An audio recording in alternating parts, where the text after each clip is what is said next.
between the ethnicity of an individual. So all of humankind is considered to be equal. Now you might say, well, in certain part of Muslim world, we don't see that equality. True. There are under the cultural pressure that you don't see equality over there. Don't blame the religion of Islam for that. You go to certain parts of the Muslim world, you see that there's discrimination that exists. True, that exists.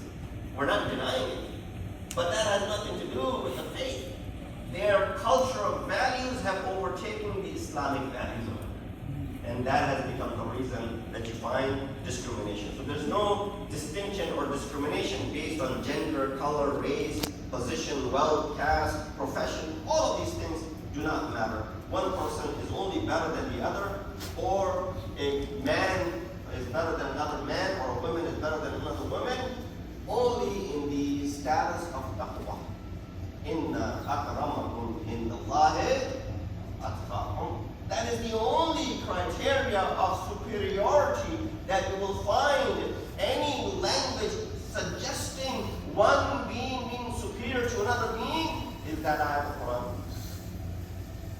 There shouldn't be any suggestion of anyone being superior to another, right? But this is the only place where you find Allah subhanahu wa ta'ala suggests that one person is superior to another person. Why? Based on their piety.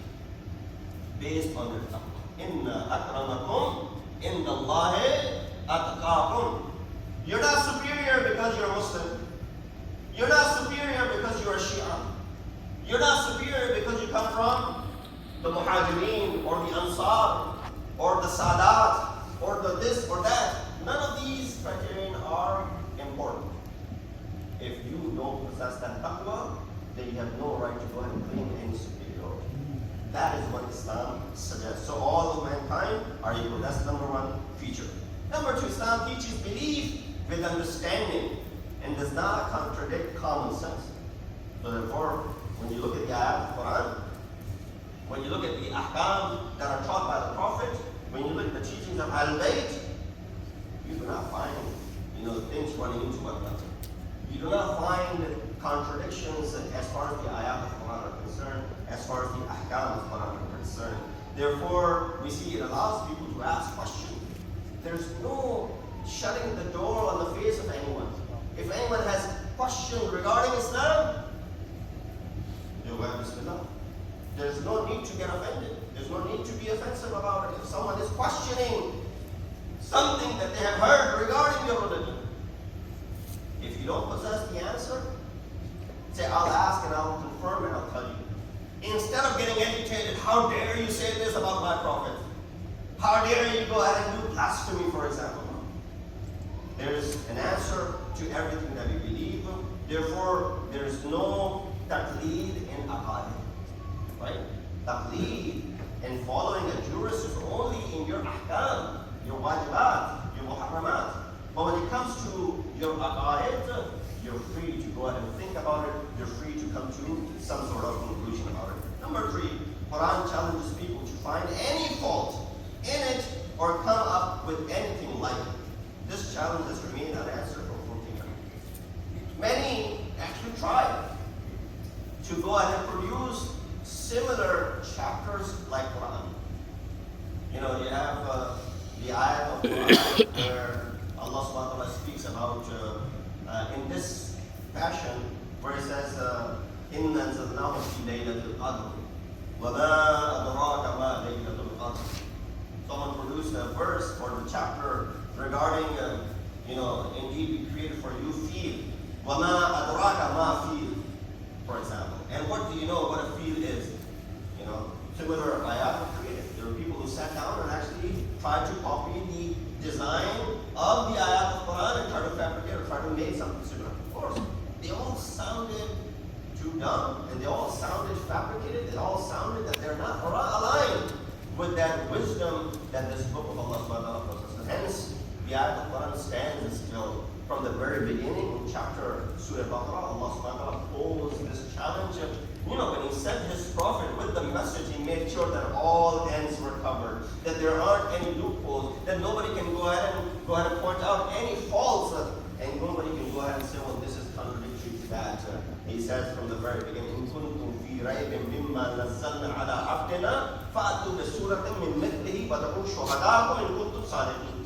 Very beginning of Surah Baqarah. It says, if you have any doubt whatsoever, in kuntum fi raybin, whatever we have revealed unto this prophet, because Allah subhanahu wa ta'ala has taken complete authority and proof and support to the prophet. If you have any doubt whatsoever regarding what we have revealed unto our prophet, if you have any right or doubt, فَتَكُونُ شُهَدَاءَ إِن كُنتُمْ صَادِقِينَ. Go ahead and produce something like this and bring all your supporters.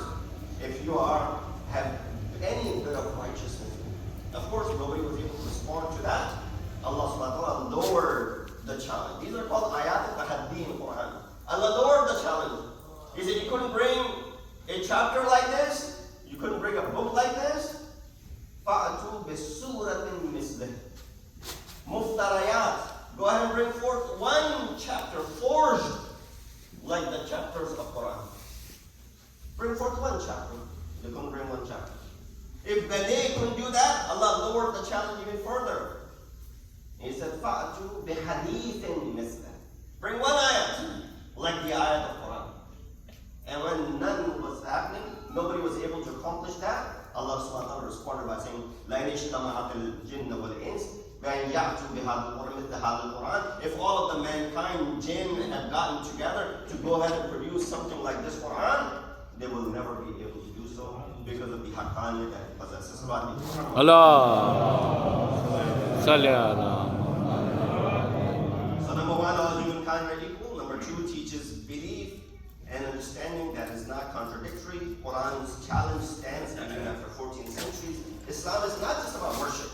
It's not just about spirituality. It's laws on physical, domestic, social, economic, political issues, and it covers all aspects of human life.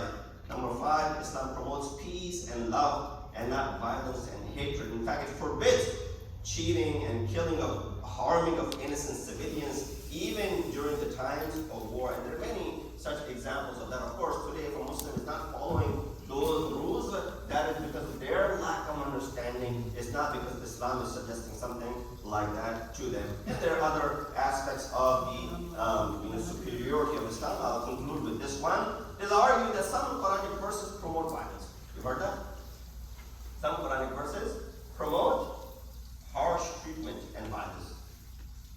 Some of you might be hearing for the first time. No, actually there are some. And I'll give you some.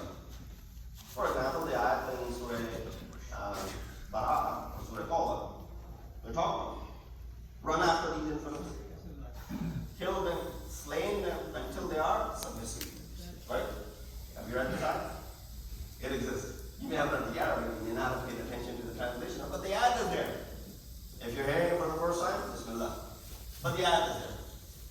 Guess what? Your counterpart will bring this ayat to go ahead and say what? Look, Quran promotes, terrorism. Quran promotes barbarism. Promotes violence. What is your answer in response to all of that?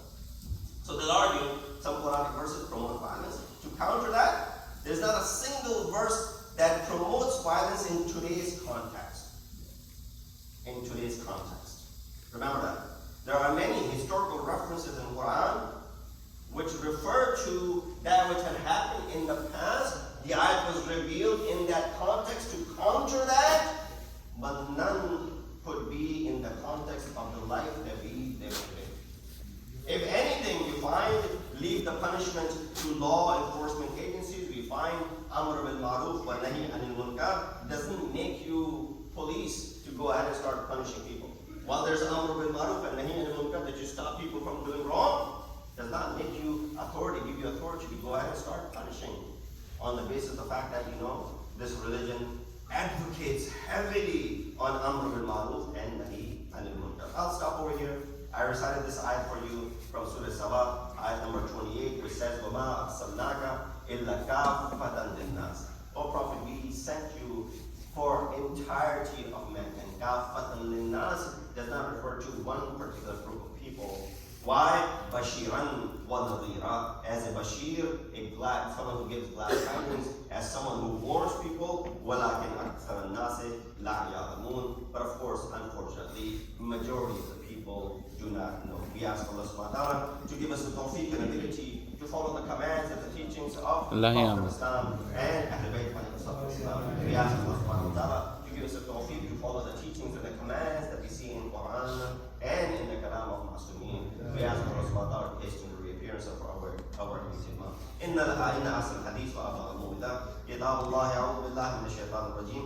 بسم الله الرحمن الرحيم. والعصر إن الإنسان لفي خسر إلا الذين آمنوا وعملوا الصالحات وتواصوا بالحق وتواصوا بالصبر.